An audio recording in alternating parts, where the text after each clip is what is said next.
সুপ্রিয় শিক্ষার্থী, Patatuli city corporation বালিকা উচ্চ বিদ্যালয়ের অনলাইন ক্লাসে তোমাদেরকে শুভেচ্ছা ও স্বাগতম জানাচ্ছি।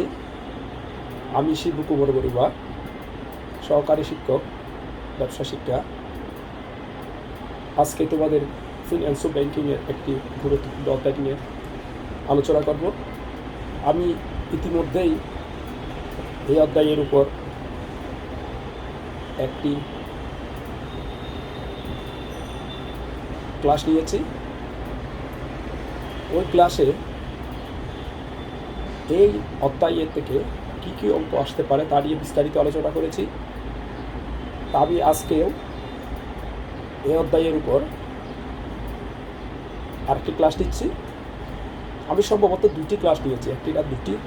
তো দুটি ক্লাসের মধ্যে আমি বর্তমান মূল্য এবং ভবিষ্যৎ মূল্য কীভাবে নির্ণয় করতে হয় অর্থের তা আলোচনা করেছি। আমি আজকেও এর অধ্যায় হতে আরেকটি সৃজনশীল প্রশ্ন নিয়ে তোমাদের সাথে আলোচনা করব। তোমরা ক্লাসটি ভালো করে অনুধাবন করবে। যদি অনুধাবন করো তাহলে তোমরা বইয়ের বাকি অঙ্ক এবং বিভিন্ন বোর্ডের যে অঙ্কগুলো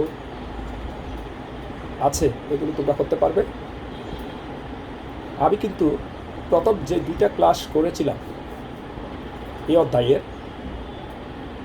অধ্যায়ে কিন্তু তোমাদেরকে একটি পরিপূর্ণ ধারণা দেওয়ার চেষ্টা করেছি অর্থের সময় মূল্যের,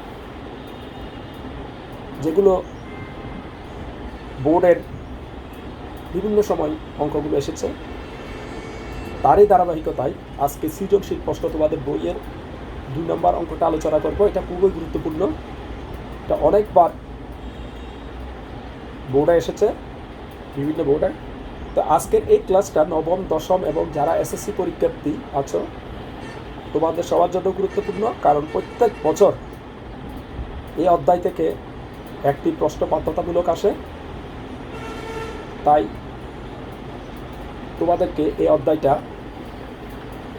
অধ্যায়ের অঙ্কগুলো তোমাদেরকে অবশ্যই করতে হবে।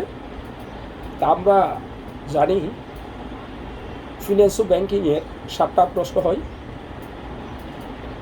যে কোনো একটি বিভাগ থেকে, 2টা বিভাগ থেকে 4টি প্রশ্ন অবশ্যই করতে হবে। এখন আমরা যদি ফিন্যান্স অংশ থেকে অঙ্কগুলো যদি করতে পারি তাহলে কিন্তু আমাদের নম্বর অনেক বেশি আসবে। কারণ থিওরির চেয়ে আমরা যদি অঙ্কগুলো সঠিকভাবে করতে পারি তাহলে কিন্তু আমাদের নাম্বার অনেক বেশি আসবে। তো আমরা কথা না বাড়িয়ে আমাদের আজকের ক্লাসে আমরা শুরু করতে যাচ্ছি। তো তোমরা দেখো, আমি প্রশ্নটা পড়ে শোনাচ্ছি। বইয়ের সৃজনশীল প্রশ্ন 2, এটা বইয়ে আছে। জনাব ফরহাদ সাহেব তার সঞ্চিত 10 লক্ষ টাকা 10% সুদে 10 বছরের জন্য পদ্মা ব্যাংকে জমা রাখতে চাইলেন। ফরহাদ সাহেব তার কিছু সঞ্চিত টাকা ছিল 10 লক্ষ টাকা, 10% সুদে 10 বছরের জন্য পদ্মা ব্যাংকে রাখতে চাচ্ছে। কিন্তু তার স্ত্রী সালমা বেগম তাকে ব্যাংকে জমা না রেখে পৌরসভায় জমি কেনার পরামর্শ দেন। অর্থাৎ জমি কিনতে বলছে, যেখানে 8 বছরের জমির মূল্য দ্বিগুণ হয় এবং উক্ত সময়ের মধ্যে জমি থেকে আরও 2 লক্ষ টাকা আয়ের নিশ্চয়তা আছে। বিষয়টি নিয়ে ফরহাদ সাহেব সিদ্ধান্তহীনতায় ভুগছেন। এটা উদ্দীপকটা হচ্ছে, এখানে কিন্তু সুযোগ ব্যয় আছে। অর্থাৎ কোন সুযোগটা আমরা গ্রহণ করব, এখানে তাকে 2টো অপশন দেওয়া হয়েছে। তার কাছে 2টো অপশন আছে। একটা হচ্ছে ব্যাংকে টাকা জমা রাখা, কিন্তু তার স্ত্রী তাকে ব্যাংকে টাকা জমা না রাখে ওগুলো দিয়ে জায়গা ক্রয় করতে বলছে, যেখানে 8 বছরে জমির মূল্য দ্বিগুণ হয়ে যাবে এবং অতিরিক্ত আরও 2 লক্ষ টাকা আয় হতে পারে। তো এখন এখানে প্রশ্নটা হচ্ছে, বাট্টাকরণ প্রক্রিয়ায় অর্থের কোন মূল্যকে ভাগ করা হয়, অর্থাৎ ক নাম্বার। তো এটা অবশ্যই জ্ঞানমূলক প্রশ্ন। এখানে জ্ঞানমূলক প্রশ্ন থাকে, উদ্দীপকের কোনো সম্পর্ক নেই, কারণ উদ্দীপকে এইগুলো নিয়ে আলোচনা করে নাই। বাট্টাকরণ প্রক্রিয়ায় অর্থের কোন মূল্যকে ভাগ করা হয়, এটা হচ্ছে ভবিষ্যৎ মূল্য, আমি আলোচনা করব। আরেকটা প্রশ্ন হচ্ছে, অর্থের বর্তমান এবং ভবিষ্যৎ মূল্যের পার্থক্য সৃষ্টিকারী উপাদানটি ব্যাখ্যা করে। অর্থাৎ পার্থক্য অর্থের, আমি তোমাদেরকে আগেই বলেছি, অর্থের সমমূল্য নির্ণয় করার সময় দুইটি বিষয় বিবেচনা করতে হয়। একটা হচ্ছে সময়, আর একটা হচ্ছে সুদের হার। অর্থাৎ সময় দিতে হবে, কয় বছরের জন্য টাকাটা আমরা রাখবো, আর একটা হচ্ছে সুদের হার উল্লেখ থাকতে হবে। তো এটা আসলে সুদের হার, এটা নিয়ে আমি আলোচনা করব তোমাদের ক্লাসে। এগুলো ক্লাসে আলোচনা করতে হবে, এগুলো এই অনলাইন ক্লাসে আমি এগুলো আলোচনা করব না। যখন ক্লাস খুলবে তখন আমরা এই থিওরিগুলো নিয়ে আলোচনা করব। তো এখানে একটা উদাহরণ দিয়ে আমি তোমাদেরকে কীভাবে সুদ প্রভাব বিস্তার করে এটা নিয়ে আলোচনা করব। এখানে সংক্ষেপে আমি বলে দিচ্ছি, অর্থের বর্তমান মূল্য এবং ভবিষ্যৎ মূল্যের পার্থক্যটা হচ্ছে সুদের হার। সুদের হার যদি না থাকে, তাহলে আমি যদি কোনো টাকা এমনি মাটির ব্যাংকে রেখে দিই আমার ঘরের মধ্যে, 10 বছর পর ওই টাকাটাই হবে, এখানে কোনো টাকা বাড়বে না। কারণ কেন? এখানে সময় আছে কিন্তু কি নাই, সুদের হার নাই। যদি সুদের হার হচ্ছে অর্থাৎ একটা লাভের অংশ, অর্থাৎ ব্যাংক থেকে একটা লাভের অংশ তোমাকে দেওয়া হয়, তো এটাই হচ্ছে সুদ। এখানে যেহেতু সুদের হার নাই, সেজন্য এখানে টাকা বাড়বে না। আমরা এটা নিয়ে আলোচনা করবো। এখন হচ্ছে পদ্মা ব্যাংকের শর্তানুযায়ী ফরহাদের অর্থে ভবিষ্যৎ মূল্য নির্ণয় করো। এখানে তো একদম উল্লেখ করে দিছে। গ নাম্বার, পদ্মা ব্যাংকের ভবিষ্যৎ মূল্য।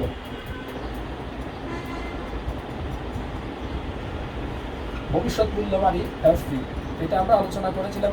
পিবি 1+I/N, এটা হচ্ছে ভবিষ্যৎ মূল্যের সূত্র। বর্তমান মূল্যের সূত্র আমি আলোচনা করেছি।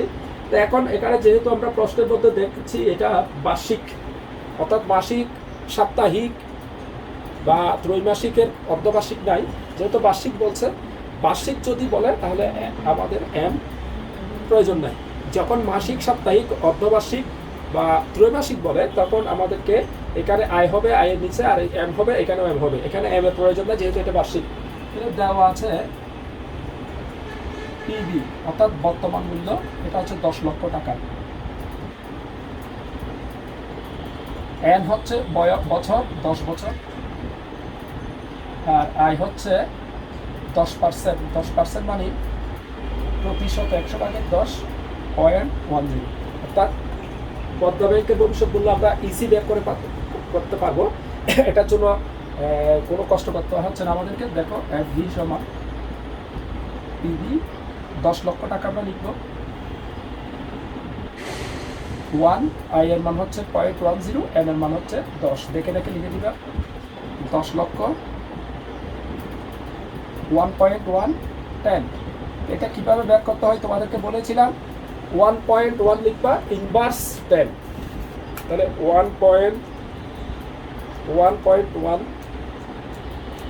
ইনভার্স 10 হচ্ছে পুরো লিখতে পারো, পুরো লিখলে কোনো ভুল নয়। 2.593742, এটা আছে, এটাকে 10 দিয়ে গুণ করবে, 10 লাখ দিয়ে। 25,93,742.46 টাকা। অর্থাৎ এত টাকা পদ্মা ব্যাংকে যদি আমি টাকা জমা রাখি 10 বছরের জন্য, মেয়াদ শেষে পদ্মা ব্যাংক আমাদেরকে 25 লক্ষ এত টাকা দেবে, অর্থাৎ 25 লক্ষ টাকা। ঠিক আছে, এইভাবে তোমরা ভবিষ্যৎ মূল্য বের করবে। এখন বিনিয়োগের জন্য ফরহাদের কোনটি বাছাই করা উচিত বলে মনে করো উত্তরের সপক্ষে যুক্তি। অর্থাৎ এখানে সে কি পদ্মা ব্যাংকে টাকা জমা রাখবে নাকি তার স্ত্রীর কথাই পৌরসভায় জায়গা কিনবে, এটা আমরা এখন দেখবো। অর্থাৎ এটাকে বলা হয় সুযোগ ব্যয়। অর্থাৎ কোনটা আমি গ্রহণ করবো, দুটি প্রকল্পের মধ্যে যেটি অতি উত্তম সেটি গ্রহণ যদি করি, এটাকে বলা হয় সুযোগ ব্যয়। ঘ 8 বছর পর জমির মূল্য। এখানে প্রশ্নের মধ্যে বলা আছে 8 বছর পর জমির মূল্য দ্বিগুণ হবে। তো জমির মূল্য কত? আপনার জমিটা কিনবো 10 লক্ষ টাকা দিয়ে। যদি বলে স্যার এটা তো প্রশ্নে নাই, প্রশ্নে আছে, অর্থাৎ 10 লক্ষ টাকা ব্যাংকেও রাখতে পারি, 10 লাখ টাকার জমিও কিনতে পারি। অর্থাৎ আমি ব্যাংকে টাকাটা না রেখে 10 লক্ষ টাকা দিয়ে একটা জমি কিনবো, যেটা 8 বছর পর এটা দ্বিগুণ হয়ে যাবে। সাথে জমিটা আমরা খালি রাখবো না, ওইখানে আমি ফসল অথবা যে কোনো চাষ করতে পারি, ওইখান থেকে আরো 2 লক্ষ টাকা আসবে। তাহলে জমির মূল্য হবে 20 লাখ, সাথে অতিরিক্ত আয় 2 লাখ, তাহলে এখানে জমির দাম হবে 22 লক্ষ টাকা, অর্থাৎ 8 বছর পর। 8 বছর পর জমির দাম হয়ে যাবে 22 লক্ষ টাকা। এখন অনেকে কি করে, অনেকে মনে করে এখানে তো স্যার 8 বছর পর এটার দাম 22 লক্ষ টাকা, আমি ব্যাংকে টাকা রাখছি, ওইখানে তো 25 লক্ষ টাকা হবে, তাহলে আমরা ব্যাংকে রাখবো। তো তোমরা এখানে প্রায় আমি দেখেছি যখন কাটাকাটি 80% এভাবেই করে, অর্থাৎ কি করে, জমির 8 বছর পর জমির দাম 22 লক্ষ টাকা, কিন্তু ব্যাংকে টাকা রাখলে তো আমাকে 25 লক্ষ টাকা দিচ্ছে, তো তারা কি করে ব্যাংকে টাকা জমা রাখে, এইভাবে উত্তরটা দিয়ে দেয়। এটা কিন্তু মহাভুল। তো কি ভুল আমি দেখা দিচ্ছি, কারণ আমরা আমাদের প্রশ্নের উদ্দীপ, আমি সেজন্য তোমাদেরকে বলছি হিসাব বিজ্ঞান বা ব্যবসা ফিন্যান্স এগুলো প্রশ্নগুলো ভালো করে পড়তে হয়। ও পদ্মা ব্যাংকে যে টাকাটা রাখছে এটা হচ্ছে 10 বছরের জন্য, অর্থাৎ 10 বছরে 25 লক্ষ টাকা হচ্ছে, কিন্তু আমাদের জমির দাম দ্বিগুণ হচ্ছে 8 বছর, তাহলে 10 বছরের সাথে 8 বছরের তুলনা কিভাবে হবে? আমরা 8 বছর পর জমির মূল্য 22 লাখ, কিন্তু ওইখানে তো 10 বছর পর ব্যাংকের টাকা আমরা 25,93,000 সামথিং আসছিল, এটা তো 10 বছরের অঙ্ক। এখন এটা হচ্ছে 8 বছর, 8 বছরের সাথে 10 বছরের তুলনা তোমরা করবে না, কারণ এখানে 2 বছর বেশি আছে। প্রায় স্টুডেন্টরা এই জিনিসটা বুঝে না। তো তোমরা কি করবে, 8 বছর পর জমির মূল্য এত, এটা ঠিক আছে। তো তোমরা এই 8-এর সাথে 8-এর তুলনা করতে হবে, কারোর সাথে কোনো তুলনা করতে গেলে 10 বছরের সাথে 8 বছরের কোনো তুলনা হবে না। 10 বছর আর 8 বছর একই নয়, 8 বছরের সাথে 8 বছরের তুলনা করতে হবে। তাহলে 8 বছর পর ব্যাংকের ভবিষ্যৎ মূল্য, পদ্মা ব্যাংকের, এটা বের করতে হবে। কারণ 8 বছরের সাথে 8 বছরের আমরা তুলনা করবো, তাহলে FE PB 1 প্লাস π/n। তো এটা আমরা পাশে লিখে দিই, আগে জানি PB 10 লক্ষ টাকা, n হচ্ছে 8 বছর, এখানে কিন্তু 10 বছর ছিল, আর I সমান 0.10, এটা আমাদের আগে দেওয়া আছে। তো আমরা দেখি এখন 10 লক্ষ 1 প্লাস I 8 1.18, দেখি এখন কার দাম বেশি হয়। 1.1 ইনভার্স 8, এটার মান হচ্ছে 2.1435 8881, 10 লক্ষ 21 লক্ষ 43,000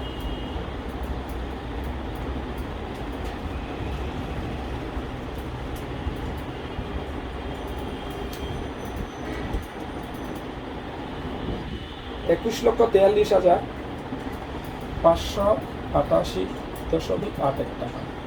তো 8 বছর পর জমির দাম 22 লাখ টাকা হয়ে যাচ্ছে, অর্থাৎ জমিটা আমি 22 লক্ষ টাকা যদি নিজের থাকে 22 লাখ টাকা হবে, আর যদি বিক্রি করে দিই 22 লাখ টাকা হয়ে যাবে, কিন্তু আমি ব্যাংকে কত 21,43,000 টাকা।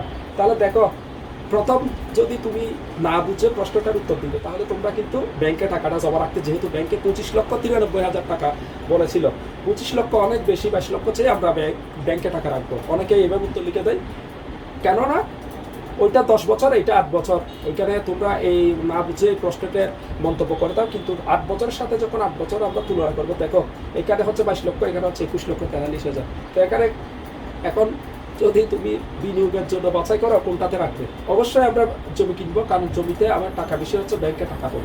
আমাদের ভবিষ্যৎ মূল্য যদি যেটা বেশি হয়, আমরা ওইখানেই বিনিয়োগের জন্য উত্তম মনে করবো। তো এটা মন্তব্য লিখবা, 8 বছর পর জমির মূল্য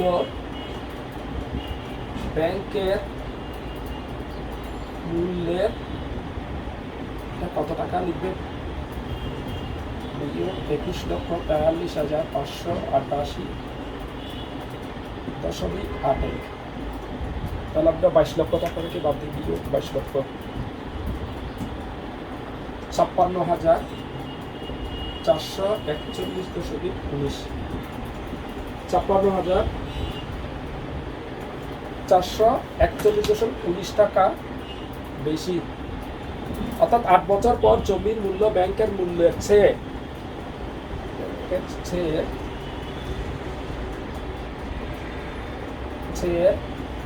22 লক্ষ থেকে এটা বাদ দিবে, 56 এত টাকা বেশি, তাই বিনিয়োগের জন্য জমি ক্রয় করা উত্তম। এটা লিখে দিবে মন্তব্যটা, অর্থাৎ আমি জমিটা কিনবো আর যদি বিনিয়োগের জন্য হয় আমাদের, যেহেতু জমির মূল্য ব্যাংকের মূল্যের চেয়ে বেশি। তো তোমরা শিক্ষার্থী এভাবেই বাসায় অঙ্ক করবে। এই অঙ্কটা 2016 থেকে যখন তুমি 2020 পর্যন্ত দেখবে, অনেকবার দেখবা এই অঙ্কটা এসেছে। এটা ইন্টারমিডিয়েটও হয়, আসে চলন্ত শ্রেণীতে আমরা যখন অঙ্ক করিয়ে থাকি এই অঙ্কটা আসে। তো তোমরা অঙ্ক করার সময় আমি আবারও বলবো, উদ্দীপকটা ভালো করে পড়ে নিবে, ওইখানে কোন মূল্য বের করতে হবে এবং আমাদের মন্তব্যটা আমরা কীভাবে লিখব, অর্থাৎ তুলনামূলক পারস্পরিক আলোচনা কীভাবে করে আমরা মন্তব্যটা লেখার চেষ্টা করব। না বুঝে কোনো মন্তব্য লিখবো না, কারণ এটা হিতে বিপরীত হয়ে যায়। যেটা উত্তম সেটাকে আমরা গ্রহণ না করে যেটা উত্তম নয় এটাকে আমরা উত্তম বলে প্রশ্নে উত্তরে লিখে দিই, এটা ভুল।